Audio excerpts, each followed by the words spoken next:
하나님의 말씀은 요한복음 5장 37절에서 39절입니다. 한 목소리로 합독하도록 하겠습니다. 또한 나를 보내신 아버지께서 친히 나를 위하여 증언하셨느니라.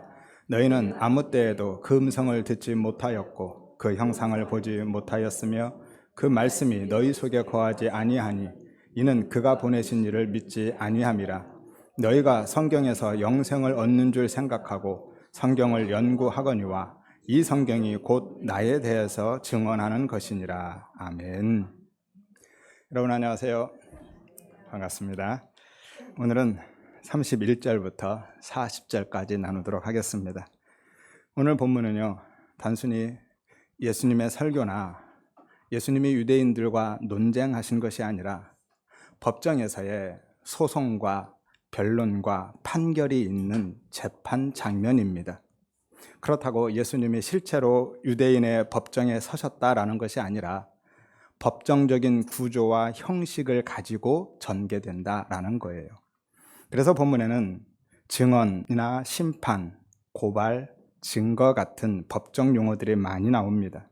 앞선 본문에서 당신의 구원과 심판에 대해서 말씀하신 예수님이요, 오늘 본문에서 그에 대한 근거와 증거를 제시하고 계신 것이죠. 오늘 본문은 표면적으로는 유대의 지도자들이 원고이자 재판관이고 하나님을 친아버지라고 부르신 예수님이 신성 모독죄로 고발당한 피고인처럼 보입니다. 하지만 실제로는요, 유대 지도자들이 피고이고 예수님이 그들을 기소하고 계신 검사이고 심판하고 계시는 심판관으로 서신 거예요. 율법으로 왜곡시켜버린 인간의 법정을 예수님이 진리의 법정으로, 하늘의 법정으로 뒤집어버린 것이죠. 예수님이 검사로서 증인을 소환하고 증거를 차례로 제출하심으로써 그들의 불신앙과 우상숭배의 죄를 낱낱이 폭로하고 계시고요, 판사로서 유죄를 선고하고 계신 겁니다. 너희 속에 진리의 말씀이 없고 영생도 없다라고 판결하고 계시거든요. 그러면 이제 본문을 차례로 살펴보도록 하겠습니다. 예수님은 본문에서 증인들을 소환하고 증거들을 제시하심으로써 당신의 구원과 심판권에 대해서 변론하시고 동시에 그 사실을 믿지 못하는 유대 지도자들을 기소하시고 심판하십니다. 하지만 그 전에요, 증인을 소환하고 증거를 제시하시기 전에 먼저 자신의 기소와 판결이 법적인 효력이 있음을 변론하고 계십니다. 31절에서 32절을 한번 보세요. 내가 만일 나를 위하여 증언하면 내 증언은 참되지 않지만 나를 위하여 증언하신 이가 따로 있다. 나를 위하여 증언하시는 그 증언이 참인 줄 안다라고 말씀하죠. 여기서 위하여라는 것이요, 누군가를 이롭게 하거나 잘되게 하는 사전적인 의미의 위함이 아니라 무엇에 관하여 또는 무엇에 대하여라는 의미입니다. 그리고 참되다라는 것은 거짓이 없는 진실함을 의미하는 것이 아니라 법적인 유효성을 의미하고 있는 거예요. 원문의 의미를 반영해서 다시 번역하면, 내가 만일 나에 대해서 증언하고 있다면 내 증언이 법적으로 유효하지 않겠지만 내가 나에 대해서 증언하는 것이 아니라 나에 대해서 증언하는 다른 증인이 있기 때문에 그 증언이 법적인 효력이 있다라고 말씀하고 계신 거예요. 왜냐하면 당시의 법정에서 어떤 사실을 확정하려면요, 반드시 두 사람 이상의 증언이 필요했기 때문이죠. 그래야 법적인 효력을 가졌습니다. 신명기 19장 15절에 재판에 관한 법인데요, 반드시 두 증인이나 세 증인의 입으로 그 사건을 확정하라라고 말씀하죠. 그래서 오늘 예수님도 두 증인을 소환하고 또 다른 증거물들까지 제시하고 계신 거예요. 하지만 예수님은요, 사실 당신에 대한 증인이나 증거물이 필요한 분이 아니십니다. 그래서 34절에 보면 나는 사람에게서 증언을 취하지 않는다라고 말씀하신 거예요.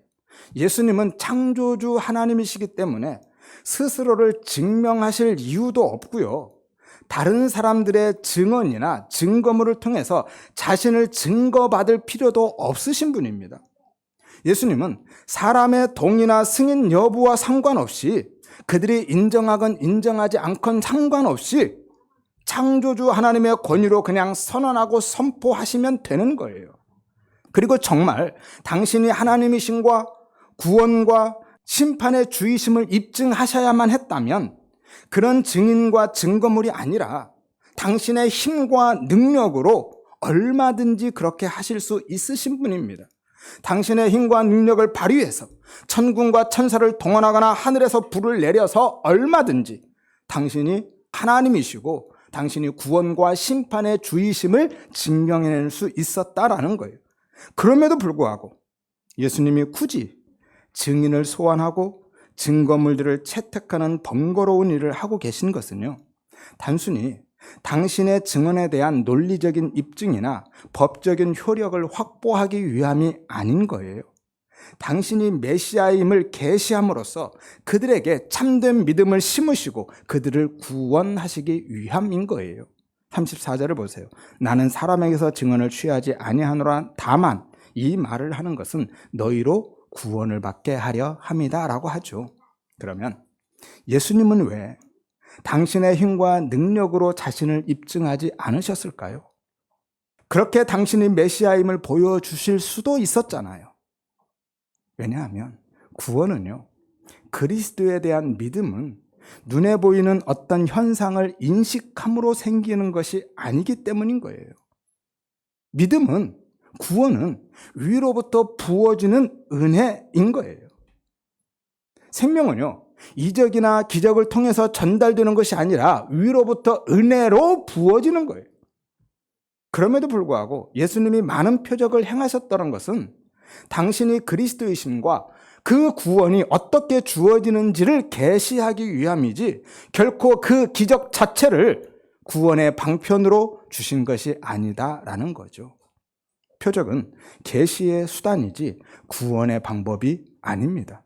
그래서 예수님은 당신의 표적을 보고 믿는다고 하는 그 사람들의 믿음을 인정하지 않으셨잖아요. 결국 믿는다고 따라다녔던 그들이 예수님을 죽였습니다. 사람들은 진리가, 복음이 인간의 이성과 사유의 폭 안에서 이해되고 경험을 통해서 받아들여질 수 있다라고 생각합니다. 하지만 그것은요, 지극히 인본적인 생각이고 사탄의 속임수인 거죠. 사탄이 눈에 보이는 어떤 것을 통해서 거짓 믿음으로 미혹하는 거예요. 믿음은, 구원은 이론적인 설명이나 논리적인 설득이나 객관적인 증명에 의해서 배태되고 생산되는 것이 아니라 성령님에 의해서 무조건적이고 일방적이고 불가항력적으로 임하는 생명 사건인 거예요. 이것을 은혜라고 합니다. 마치 부모에 의해서 태어난 아이와 같은 거예요. 태어난 아이는 자기의 생명에 있어서 아무것도 기여한 게 없습니다. 한 게 없을 뿐만이 아니라 할 수 있는 게 전혀 없죠. 그래서 바울은 고린도전서 2장 4절에서 5절에서 내가 복음을 전하는 것이 사람의 권하는 말, 설득력 있는 지혜의 말이 아니라 성령의 나타남과 능력으로 한다라고 말씀하잖아요. 왜냐하면 너희 믿음이 사람의 지혜에 있지 않고 다만 하나님의 능력에 있게 하려 함이다라고 하죠. 여러분, 한 번만 더 생각해 보세요. 만약에 인간이 어떤 계기가 주어졌을 때 스스로 회개하고 믿을 수 있다면 예수님이 십자가를 지고 돌아가실 이유가 있었을까요? 그냥 죽지 않으시고 천년 만년 사시면서 계속해서 기적을 일으켜 주시면 되잖아요. 아니, 사실 기적도 필요가 없죠. 예수님이 태어나셨을 때부터 지금까지 2000년 넘게 살아 계시다라면 그 자체가 그냥 기적이기 때문에 예수를 믿지 않을 사람이 아무도 없을 겁니다. 그런데 왜 예수님은 공생에 딱 3년만 사시고 십자가를 지고 죽으셨냐고요? 왜죠? 그것으로는 안 되니까요. 기적으로는 절대 구원에 이르는 참된 믿음을 가질 수 없으니까요. 십자가 외에는 다른 방법이 없으니까. 그래서 예수님은 복음을 설명하고 십자가 사역을 계시하기 위한 표적은 행하셨지만 당신을 증명하기 위한 기적은 단 한 번도 일으키지 않으셨던 겁니다. 40일을 금식하신 후에 사탄이 시험했을 때도요, 사탄아 물러가라 하고 쫓아버리셨지 사탄이 요구하는 대로 기적을 일으키지 않으셨어요. 왜죠? 돌로 떡을 만드는 것, 성전 꼭대기에서 뛰어내려서 살아나는 것, 그것은요, 당신의 십자가 사역과는 전혀 무관하기 때문인 거예요. 아무튼 아담 안에 있는 인간은요, 어떤 이적을 보고 기적을 경험한다 할지라도 하나님의 은혜가 없으면 그 기적과 이적을 통해서 스스로 하나님을 발견하거나 자신의 죄를 깨닫고 돌이켜서 하나님 앞에 돌아올 수 없습니다. 누가복음 15장에 보면 세 가지 비유가 나오죠. 양동탕 비유가 나오는데요. 잃어버린 양이 스스로 돌아왔나요? 아니죠. 잃어버린 동전은요, 역시 주인이 찾아왔습니다. 이것이 찾아짐의 사건이었죠. 그런데 성경은요, 놀랍게도 그것을 회개라고 합니다. 이와 같이 죄인 한 사람이 회개하면 주인이 다 찾아와 놓고 그것을 그가 돌아왔다라고 하는 거예요. 이게 회개이고 이게 구원인 거예요. 그래서 집 나간 탕자도 스스로 돌아온 것이 아니라 아버지가 찾아온 거예요. 그 세 비유가 같은 비유죠. 하나의 비유입니다. 점층법을 통해서 강조해주고 있는 거예요. 100분의 1, 10분의 1, 그리고 2분의 1. 마지막 큰아들 하나 중에 하나까지 다 찾아내시는 겁니다. 그리고 아담 안에서 선악과를 입에 물고 태어난 인간은요, 실제로 죽은 자가 살아나는 기적을 본다 할지라도 회개하고 돌아가지 않습니다. 실제로 죽은 나사로가 살아났을 때 사람들이 회개했습니까? 아니죠. 그날로부터 예수를 죽이려고 모의했다라고 하죠. 예수님이 부활하셨을 때는요, 마찬가지죠. 회개하고 돌아온 것이 아니라 군인들을 돈으로 매수해서 거짓말시켰죠. 이것이 아담 안에 있는 인간의 죄성인 거예요. 아담 안에서 전적으로 타락한 인간은요, 어떤 이적과 기적을 본다 할지라도, 죽은 자가 살아서 돌아온다 할지라도 은혜가 없으면 그것으로 예수를 믿을 수는 없습니다. 오히려 표적을 보고 예수님을 추종했던 유대인들처럼 자기의 힘과 유익으로만 끌어당기게 되어 있어요. 이것이 이적과 기적이 믿음의 근거가 될 수 없다라는 이유인 거예요. 이적과 기적은요, 계시를 위한 보조 수단이지 결코 계시 자체가 혹은 믿음의 근원이 될 수는 없습니다. 그래도 아닌 것 같죠? 내가 만약에 그런 경험을 한다면 나는 정말 잘 믿을 것 같죠? 여러분, 가나안 정탐을 했을 때요, 이스라엘 백성들이 왜 하나님을 믿지 않고 왜 그렇게 원망하고 돌아서 버렸죠? 그들이 기적을 경험하지 못해서였나요? 아니죠. 그들은요, 출애굽하기 전부터 엄청난 기적을 경험했습니다. 10가지 재앙의 기적을 경험했죠. 출애굽 때는요, 홍해가 갈라지는 기적도 경험했습니다. 광야에서는요, 매일 눈만 뜨면 하늘에서 만나가 내렸고요, 반석에서 터져나오는 물을 마셨고요, 머리 위에는 불판과 구름판이 매일 그들을 보호하고 있었습니다. 가나안을 정탐한 그날 아침에도 그들은 뭐하고 나왔겠어요? 하나님이 하늘에서 내려준 그 만나 먹고 나오지 않았겠습니까? 그런데도 그들은 하나님을 불신하고 원망하더라라는 거예요. 이것이 아담 안에서 타락한 인간의 실존인 거예요. 이적과 기적은 절대로 믿음의 근거가 될 수 없습니다. 그래도 나는 아닐 것 같죠? 여러분, 광야의 이스라엘 백성들이요, 지금 우리의 모습인 거고요, 광야 40년은 우리의 인생 전체를 모형하고 있는 거예요. 따라서 하나님이 지금 이 자리에서 이 천장을 뚫고 얼굴을 쑥 내미신다 할지라도요, 지금 이 강대상에서 그리스도의 피가 뚝뚝 떨어진다 할지라도 하나님의 은혜가 없으면 무서워서 혼비백산하고 도망칠지언정 예수를 믿지 않습니다. 아니면 그 자체를, 믿음이 있다고 하는 사람들은 그 자체를 내 힘과 능력으로 끌어당기게 되어 있어요. 유대인들이 그랬거든요. 그래서 아브라함이 지옥에 간 부자의 간청을 들어주지 않았던 겁니다. 누가복음 16장에 보면 죽어서 지옥에 간 부자가 아브라함에게 부탁을 하죠. 내 형제 5명이 있는데 저 나사로를 좀 보내서 이 고통받는 곳에 오지 않도록 해주세요 라고 부탁하죠. 죽은 자가 가서 증언하면 그들이 회개할 것입니다 라고 하죠. 그러자 아브라함이 뭐라고 합니까? 거기에 모세와 선지자들에게 듣지 않으면 죽은 자가 비록 살아서 돌아간다 할지라도 그 고난을 받지 않는다라고 이야기하죠.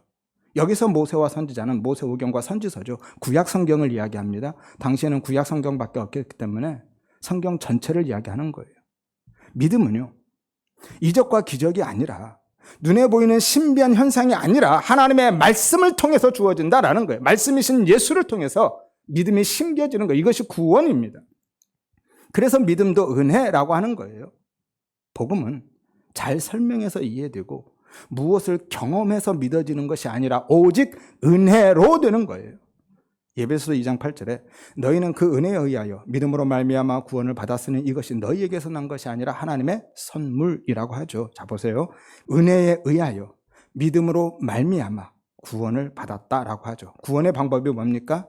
믿음이죠. 믿음으로 말미암아 구원을 받았으니까 구원은 믿음으로 받습니다. 그런데 그 믿음은 어떤 믿음이라고요? 은혜에 의한 믿음, 은혜에 의하여 믿음으로. 여기서 은혜에 의하여라는 것이요, 테카리티라는 단어인데 영어로 하면 by grace라는 거예요. 은혜에 의하여 또는 은혜로라는 거죠. 따라서 구원의 근거는 뭡니까? 믿음이 아니라 하나님의 은혜인 거예요. 믿음은 구원의 근거가 아니라 구원의 수단이죠. 구원의 방법이고요, 통로일 뿐이지 결코 구원의 근거가 될 수 없습니다. 구원의 근거는 오직 은혜인 거예요. 예컨대 이런 겁니다. 구원이 은혜의 집이라고 본다면 믿음은요, 그 집으로 들어가는 문인 거죠. 그리고 그 문을 열 수 있는 방법은 우리의 열심, 노력, 자격, 공로가 아니라 오직 은혜다라는 거예요.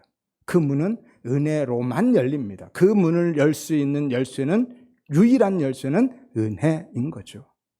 그래서 바울은 로마서 3장 24절에서 하나님의 은혜로, 이것이 테카리티, 동일한 단어죠. 은혜에 의하여라는 거예요. 하나님의 은혜에 의해서 값없이 의롭다함을, 구원을 얻었다라고 하는 겁니다.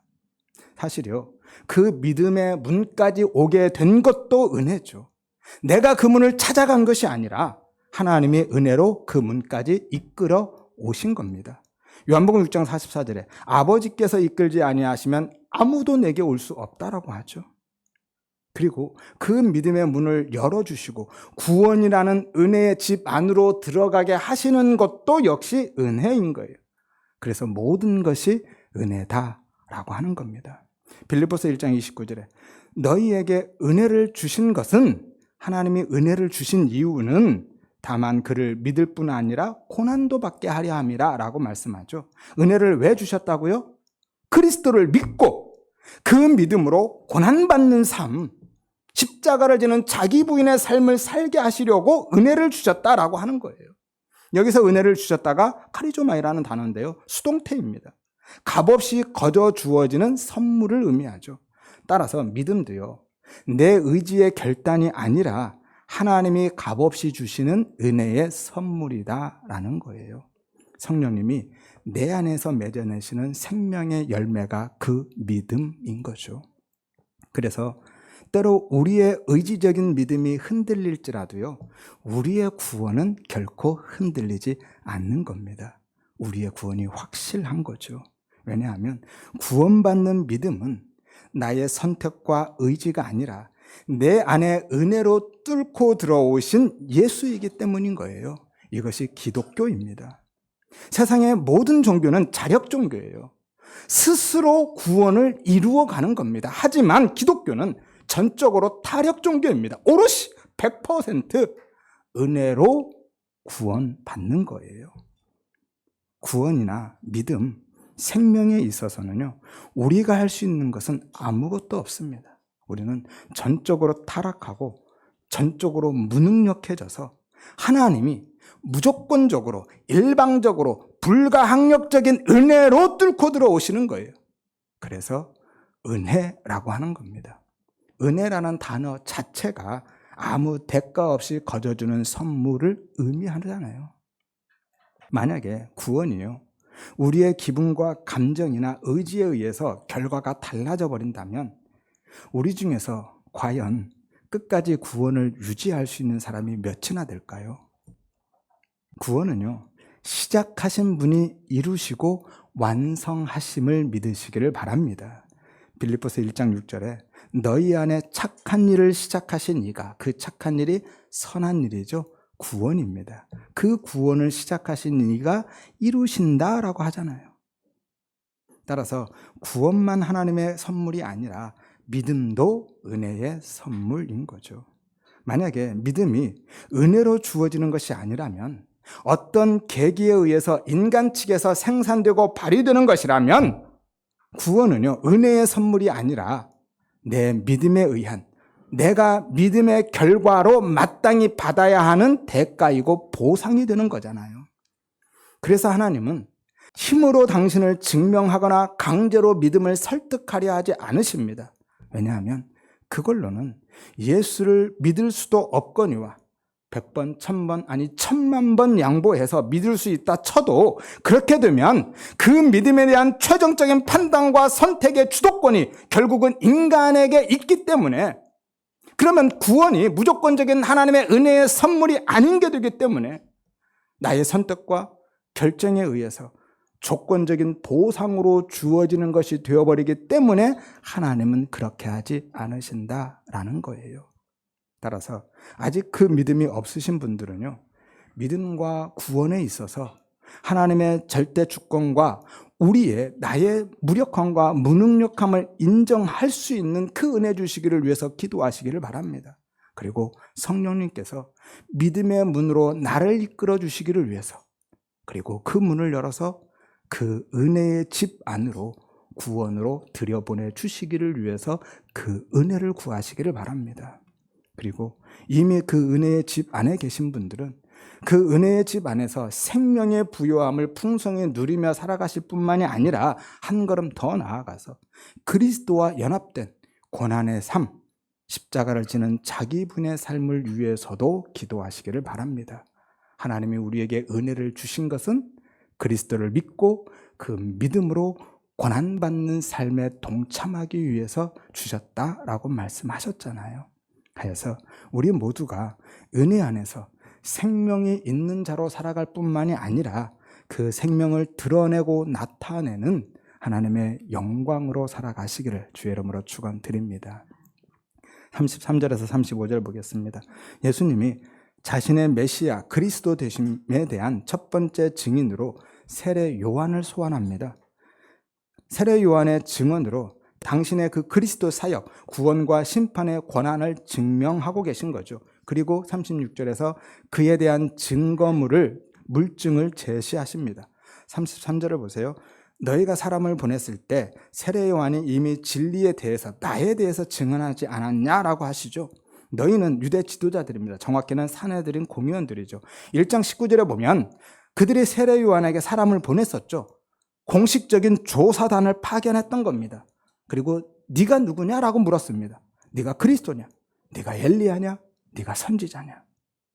예수님이 지금 그때 일을 언급하고 계신 거예요. 여기서 증언은 완료 시제로 사용되었습니다. 헬라어 완료 시제는요, 과거에 있었던 일이 현재까지도 영향을 주고 있는 상태를 나타내는 겁니다. 따라서 이 단어는요, 과거에 일어난 일 자체에 초점이 있는 것이 아니라 그 일의 결과에 따른 현재의 상태를 강조하고 있는 거예요. 그러니까 그때 너희가 조사해서 기록으로 남긴 그 세례 요한의 증언이 지금도 법적으로 효력을 갖고 있다라는 이야기를 하고 계신 겁니다.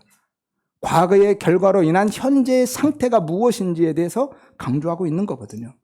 그 상태가 지금도 법적인 효력을 갖고 있는 상태에 있다라는 이야기를 하고 계신 거죠. 그러면 세례 요한이 그때 어떤 증언을 했었죠? 1장 29절에 예수님을 보자 뭐라고 합니까? 보라! 세상죄를 지고 가는 하나님의 어린 양이다. 그분이 메시아다라는 거죠. 이분이 바로 너희를 구원할 하나님의 어린 양 그리스도시다라는 겁니다. 그래서 35절에 세례 요한을 켜서 비추는 등불이라고 하신 거예요. 예수님이 세상죄를 지고 가는 하나님의 어린 양이라고 한 그 세례 요한의 증언은요, 성전의 등불처럼 지금도 예수님을 비추고 있는 등불이라는 거죠. 여기서 켜서 비추다라는 원래 의미가요, 자신을 태워서 비추다라는 거예요. 그런데 수동태죠. 그러니까 스스로 나에게 불을 붙여서 나를 태우고 있는 것이 아니라 누군가 강제로 나에게 불을 붙여버린 겁니다. 그래서 나를 다 태우고 있는 거예요. 그러니까 하나님이요 지금 세례 요한에게 불을 붙여서 그의 삶을 송두리째 태워버리신 거예요. 그리고 그 불을 빛을 통해서 예수를 비추게 한 겁니다. 이게 빛된 성도의 삶인 거예요. 성경에서 우리가 세상의 빛이라고 한 것은요, 너희가 세상에서 그 빛으로 드러나야 된다라고 하신 게 아닌 거예요. 하나님이 우리의 삶을 태우심으로써 우리가 예수를 비추는 삶을 살게 하시겠다라는 말씀을 하고 계신 거죠. 우리는 그렇게 살게 되는 겁니다. 이것이 십자가를 지는 자기 부인의 삶이죠. 우리가 그리스도를 비추는 빛이 될 수 있는 것은요, 그리스도를 드러낼 수 있는 길은 내가 타서 없어지는 거예요. 육적 자아가 죽는 겁니다. 그것이 십자가의 죽음이고 자기 부인의 삶인 거죠. 그래서 빛으로 사는 삶이요, 타락한 육적 본성 안에 있는 우리에게는 때로 고난으로 체감되는 거예요. 아무튼 세례 요한의 그 증언의 빛이 지금도 예수님을 비추고 있는 거죠. 그래서 현재 분사를 사용합니다. 분사는 ing 형태라 말씀드렸죠. 현재 진행형입니다. 그리고 너희도 한때는 그 사역을 기뻐하고 열광하지 않았냐라고 말씀하셔요. 그게 35절이죠. 너희가 한때 그 빛에 즐거이 있기를 원하였거니와 라고 하죠. 그런데 왜 그가 증언한 나에 대해서는 부정하고 거부하고 있느냐라는 거예요. 너희가 그 세례 요한의 증언을 기뻐했고 그의 사역에 열광했으면서도 그가 증언하고 있는 나는 왜 부정하고 왜 거부하느냐라고 말씀하고 계신 거예요. 이것이 그들의 불신앙인 거예요. 그들은요, 옛 성전의 등불로서의 세례 요한은 인정하고 좋아했지만 그 빛이 가리키고 있는 참 성전이시고 참 빛이신 예수 그리스도는 부정하고 거부했거든요. 성전과 등불의 은혜는 즐기고 누리면서도 정작 그 성전이시고 빛의 실체이신 예수는 거부한 겁니다. 왜죠? 자신들의 성전 체계와 율법적인 의와 종교적인 권위를 지키기 위해서 그랬던 거예요. 한마디로 나를 부정하고 나를 포기하지 못해서 그랬던 겁니다.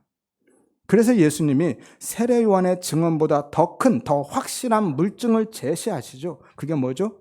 예수님이 행하신 일, 그분의 표적이죠. 36절을 보세요. 내가 하는 그 역사가 아버지께서 나를 보내신 것을 증언한다라고 말씀하죠. 여기서 역사는요, 예수님이 행하신 표적들입니다. 그 표적들이 예수님에 대한 증거다라는 거예요. 하나님이 예수님을 보내셨고 예수님이 하나님의 아들이시고 구원과 심판의 주 되심에 대한 증거라는 거예요. 수없이 말씀드렸죠. 예수님이 행하신 표적은요, 단순히 우리의 필요와 유익을 위한 기적이 아니라 당신이 그리스도이심에 대한 표적, 이정표, 화살표라고요. 팁을 하나 드릴까요? 요한복음의 7표적의 의미를 구속사적으로 간단하게 정리해 드리면요, 2장에서 첫 번째 표적이 나오죠. 물로 포도주를 만든 표적입니다. 그것은 어린 양 되신 예수 그리스도의 피로 완성되는 천국 혼인잔치에 대한 모형으로 주신 거였죠. 4장에 보면 두 번째 표적이 나오죠. 왕의 신하의 아들을 살린 표적입니다. 그것은요, 당신이 생명이신과 진리의 말씀에 의해서 새 창조가 일어난다라는 새 창조 사역을 계시하고 계신 거죠. 5장에 보면 세 번째 표적이 나오죠. 안식일에 38년 된 병자를 고치신 일입니다. 그 표적은 당신이 참된 안식의 실체이시고 은혜에 의한 구원의 현실을 나타내 주고 있는 거죠. 6장에 네 번째 표적이 나오죠. 오병이어의 표적입니다. 그것은요, 우리의 모든 필요를 채우시고 공급하신다라는 이야기를 하고 계신 것이 아니라 내가 작은 건 내어드리면 하나님이 이만큼 뻥튀기해서 돌려주신다 그런 얘기가 아니라 당신이 만나의 실체이심을 예수님이 하늘의 떡이시고 생명의 떡이고 영원한 생명이심을 보여주고 계신 거죠. 그리고 6장에 또 하나의 표적이 나오죠. 다섯 번째 표적, 바다 위를 걸으신 표적입니다. 그것은요, 당신이 유일한 방주 되심에 대한 모형인 거예요. 구원의 방주, 노아의 방주 사건을 재현하고 계신 거죠. 9장에 가면 여섯 번째 표적이 나오는데요, 나면서부터 맹인된 자의 눈을 뜨게 하신 표적이죠. 그것은요, 당신이 생명의 빛, 구원의 빛이시고 새 창조의 빛이심에 대한 것을 선언하고 계신 거예요. 11장의 마지막 7번째 표적이 나오는데요. 죽은 나사로를 살린 표적이죠. 그것은 당신이 부활과 생명의 실체이신과 십자가 부활 사건에 대한 예표로 주고 계신 거죠. 이처럼 예수님의 모든 표적은요, 그리스도의 예수님의 십자가 사역을 품고 있는 것이고요, 당신이 그리스도이심을 가리키는 이정표로 주신 거예요. 그래서 우리가 예수를 그리스도로 믿음으로 영원한 생명, 구원을 얻게 하기 위함인 거죠. 요한복음 20장 30절에 31절에 말씀합니다. 예수께서 다른 표적도 많이 행하셨으나 오직 이것을, 이 7개의 표적을 기록한 것은 너희로 예수께서 하나님의 아들 그리스도이심을 믿고 그 이름을 힘입어 생명을, 구원을 얻게 하려 함이다 라고 하시잖아요. 따라서 예수님이 행하신 일은요, 당신이 구원과 심판의 주 되심을, 그리스도이심을 증명하는 확실한 증거물, 물증이라는 거예요. 그런데 그 모든 사역이 어떤 사역이었죠? 아버지께서 내게 주사 이루게 하신, 완성하신 일이었죠. 예수님이 행하신 표적의 출처가 하나님이라는 거예요. 이것이 예수님의 사역의 법적인 권위와 정당성을 증거해 주고 있는 거예요. 내가 내 맘대로 한 것이 아니라 하나님이 내게 주셔서 이룬 것이다, 완성해낸 거야 라고 말씀하고 계신 거예요. 왜요? 그들은 하나님을 믿었잖아요. 그래서 너희가 믿는 그 하나님이 내게 시키신 일이야 라고 하시는 겁니다. 내가 하나님과 상관없는 것이 아니라 하나님이 나를 보내셔서 그 일을 하게 하셨다라는 거죠. 요한복음 4장 34절에 나의 양식은 나를 보내신 이의 뜻을 향하며 그 일을 온전히 이루는 것이다 라고 말씀하죠. 요한복음 17장 4절에도 하나님께서 내게 하라고 주신 일을 내가 이루어 아버지를 이 세상에서 영화롭게 했다라고 말씀하죠. 하나님의 뜻을 이루신 겁니다. 예수님이 행하신 모든 일은 전부 하나님께 위임받은 하나님의 뜻을 성취하신 거예요. 따라서 내가 행한 그 일들이, 그 일 자체가 바로 나에 대한 확실한 증거다라고 말씀하고 계신 겁니다. 예수님의 사역 자체가 예수님이 그리스도이심에 대한, 예수님의 구원과 심판권에 대한 법적인 증거물이었던 거죠. 그리고 37절에 보면 하나님을 두 번째 증인으로 세우고 39절에서 성경을 그 물증으로 채택하십니다. 37절에 보세요. 나를 보내신 아버지께서 친히 나를 위하여 나에 대해서 증언하셨다라고 하죠. 내가 스스로 주장하고 있는 것이 아니라 나를 보내신 아버지가, 하나님이 내 증언자야 라고 하시고 계신 겁니다. 여기서 증언하셨다라가 역시 완료 시제죠. 하나님이 이미 증언하셨고 그 증언이 지금도 법적으로 유효하다라고 하고 계신 거예요. 하나님의 증언만큼 확실한 증거가 없죠. 왜죠? 그들이 하나님을 믿었잖아요. 그런데 그들이 믿고 섬기는 그 하나님이 증언해 주셨는데 그 증언을 부정하면 하나님에 대한 믿음이 부정되죠. 그러니까 하나님이 증언하셨다는 것만큼 법적으로 확실한 증거물이 없는 거예요. 그러면 하나님이 예수님을 언제 증언하셨습니까? 하나님은요, 구약에서도 수없이 예수님에 대해서 증언해 오셨지만, 아니 구약 전체가 그냥 예수 그리스도에 대한 증언이지만 가장 최근에 가장 확실하게 증언하신 것은 언제죠? 예수님이 세례 받으셨을 때죠. 마태복음 3장 17절에 이는 내 사랑하는 아들이고 내 기뻐하는 자다라고 하시잖아요. 변화산 사건 때도 동일한 말씀하십니다. 하지만 유대인들은요, 말씀을 통해서 자신들의 필요와 유익을 구했을 뿐이기 때문에 진심으로 하나님의 뜻이 무엇인지, 그 증언, 하나님의 증언, 로고스의 말씀 안에 담아서 주신 레마의 말씀, 진리가 무엇인지를 몰랐습니다. 아니, 알고 싶어 하지도 않았어요. 왜죠? 그들은 예수를 믿지 않았으니까요. 그들이 원하는 메시아는요, 자신들의 소원을 성취해 줄 민속 메시아였지 하나님이 보내주실 십자가의 그리스도는 아니었던 겁니다. 십자가의 그리스도는, 그들에게는 그런 메시아는 필요 없었던 거예요. 37절을 다시 보세요. 나를 보내신 아버지께서 친히 나에 대해서 증언하셨는데 너희는 아무 때에도, 지금까지 단 한 번도 라는 의미입니다. 한 번도 그 음성을 듣지 못했고 그 영상을 보지 못했다고 하죠. 듣고 본 것이 물리적으로 듣고 보는 것이 아니라 마음속에 한 번도 담은 적이 없다라는 거예요. 너희는 지금까지 하나님의 그 말씀을, 그 증언을 마음속에 담은 적이 단 한 번도 없잖아 라고 하고 계신 거예요. 한 귀로 듣고 한 귀로 다 흘려버린 것이고 자기들이 듣고 싶은 것만 듣고 보고 싶은 대로만 봤던 거예요. 38절에 분명히 말씀하죠. 그 말씀이 너희 속에 거하지 아니하니 이는 그가 보내신 이를 믿지 아니함이라. 예수를 믿지 않기 때문에 그 말씀이 그들 속에 없었던 겁니다. 성전의 모든 구조나 기구들, 제사법이나 율법 등 전체가, 성전의 시스템 전체가요, 아니 성전 자체가 예수를 모형하고 있고 예수를 증언하고 있는데도요, 그들은 눈앞에 있는 그 성전의 원형과 실체이신 참 성전이신 예수는 믿지 않았을 뿐만이 아니라 알아보지도 못했어요. 정말 아이러니하죠. 성전 안에서 하나님을 섬기고 하나님을 예배한다고 하는 자들이, 하나님의 말씀을 가장 잘 안다고 자부하는 그들이 이른바 성경의 전문가들이잖아요. 그런데도 그들이 정작 하나님의 뜻에는 관심이 없었습니다. 그리고 참 성전이고 진리의 말씀이신 예수는 믿지 않았고요, 알아보지도 못했습니다. 그리고 성전과 말씀을 통해서 뭐 하고 있었습니까? 자신들의 필요와 유익만 추구하고 있었던 거예요. 무슨 이야기입니까? 결국 그들은요, 실제로 하나님을 믿지 않았다라는 거예요. 하나님을 믿고 섬긴다고 하고 말씀을 연구하고 가르치고 있었지만 실제로 그들은 하나님 믿는 자들이 아니었다라는 거예요. 그들은요, 입술로는 하나님의 이름을 부르고는 있었지만 실제로는 하나님과 아무 상관없는 자들이었습니다.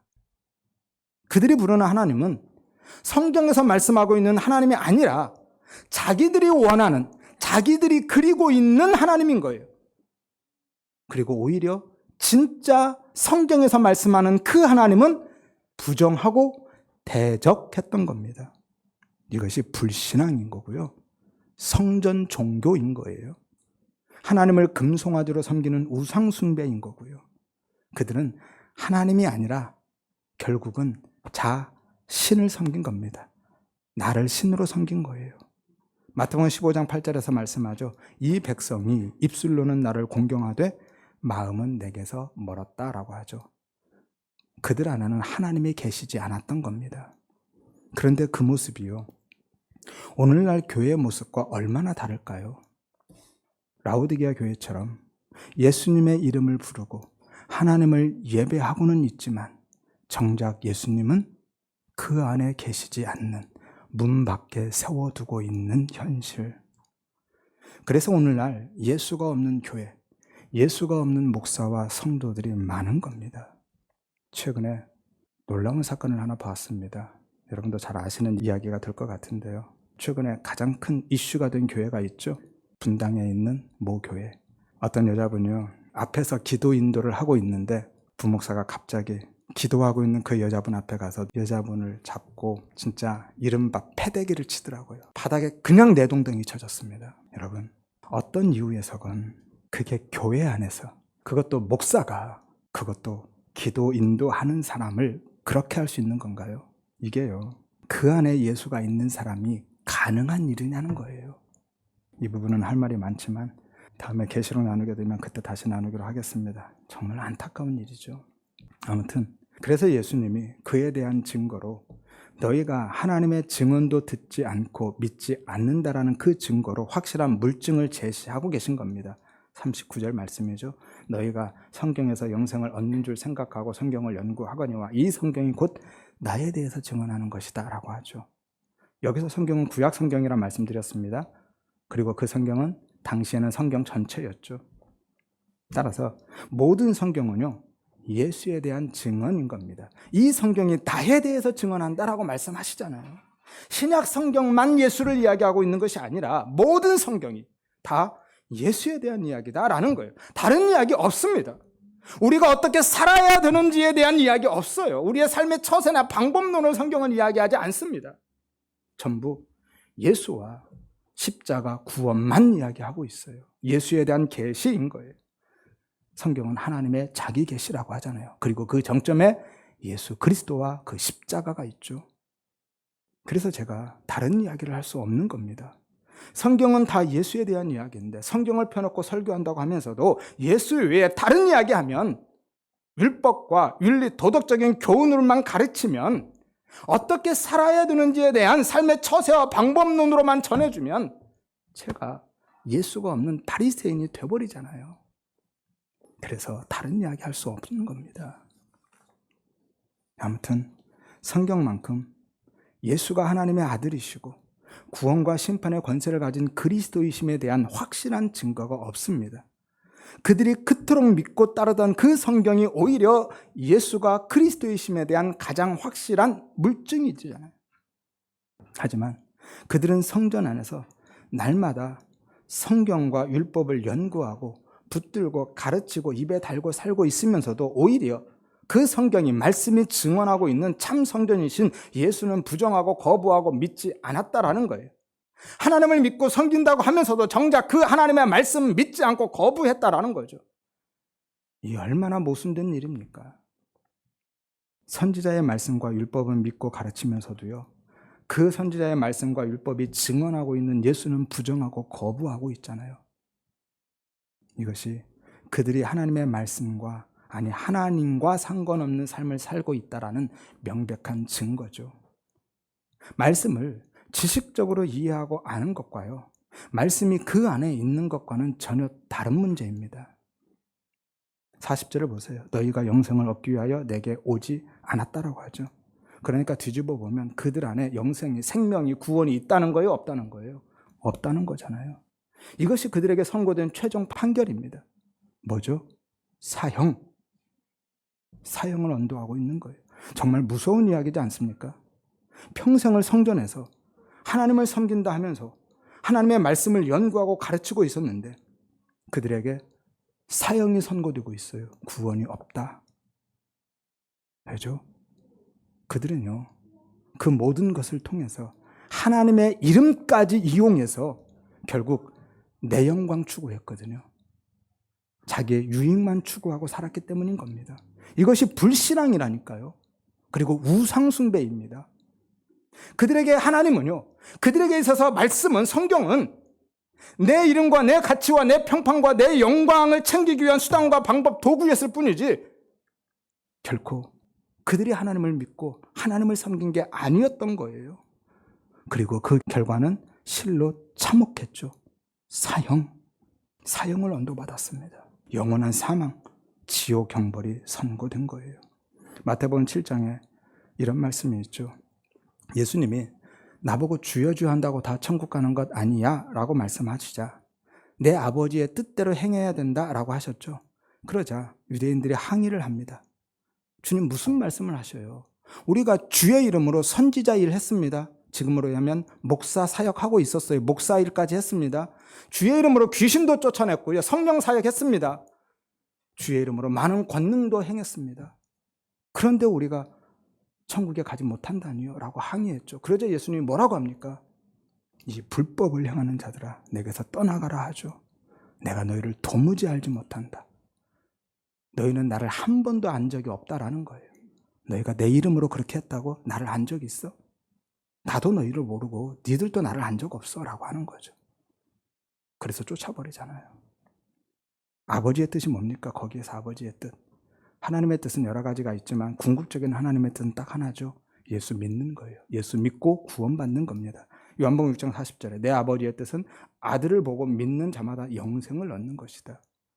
그러니까요, 아무리 오랫동안 교회를 다닌다 할지라도, 아무리 많이 성경을 안다 할지라도, 아무리 열심히 종교적인 행위를 내어놓는다 할지라도 예수 믿지 않으면, 예수를 그리스도로 영접하지 않으면 오늘 유대인들처럼 예수를 통해서 내 유익과 영광만 챙기고 구하고 있다면 그들에게도 동일한 사형이 선고되는 겁니다. 왜죠? 그건 예수 믿는 게 아니니까요. 그건 나를 믿는 거잖아요. 나를 위해서 예수가 필요한 거지 예수 믿는 것 아닙니다. 이것을 노뱀신앙이라고 하는 거예요. 예수를 노뱀으로만 바라보는 거죠. 하나님을 금송아지로만 섬기는 거예요. 그것은요, 믿음이 아니라 그냥 종교심인 거고요. 하나님을 섬기는 신앙이 아니라 우상 숭배의 행위인 거예요. 따라서 우리 모든 성도님들은요, 진짜 믿음의 은혜를 구하시기를 바랍니다. 예수를 내 문제 해결과 소원 성취를 위한 노뱀으로만 바라보고 하나님을 내 유익을 위한 금송아지로만 섬기는 종교인이 아니라 예수를 그리스도로 만나고 경험할 수 있는 그 은혜 주시기를 위해서 기도하시기를 바랍니다. 그래서 정말 예수를 사랑하고 하나님의 영광을 구하는 삶을 위해서 기도하시기를 바랍니다. 내 영광 구하기 위해서 하나님의 이름을 끌어당기는 것이 아니라 하나님의 영광으로 사는 그 은혜를 구하시기를 바랍니다. 믿음의 삶은요, 신앙생활은 뭐냐면 삶의 중심이 나에게서 하나님께로 옮겨지는 거예요. 이것을 믿음이라고 합니다. 삶의 지향점이 나를 향해 있던 것이 예수 그리스도를 향한 것으로 옮겨지는 거예요. 이것이 믿음의 삶인 거예요. 그런데 우리는요, 예수를 믿는다 하면서도 삶의 중심에 주인의 자리에 여전히 내가 견고하게 서서 하나님의 힘을 어떻게든지 내 편으로만 끌어당기려고 하고 있어요. 그것을 그리고 믿음이라고 이야기하는 거예요. 하나님의 힘을 많이 끌어당기면 믿음이 좋다라고 이야기하잖아요. 아닌 겁니다, 여러분. 진짜 믿음은 나는 부정되고 나는 삭제되고 없음이 되고 삶의 중심이 나에게서 하나님께로 옮겨지는 거라니까요.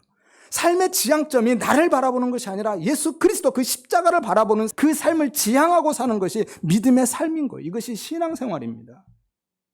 또한 이미 그 은혜 안에 계신 분들은요, 세례 요한처럼 자신을 불태워서 예수를 비추는 등불로 살아갈 수 있는 그 십자가를 지는 삶, 자기 부인의 삶의 은혜를 구하시기를 바랍니다.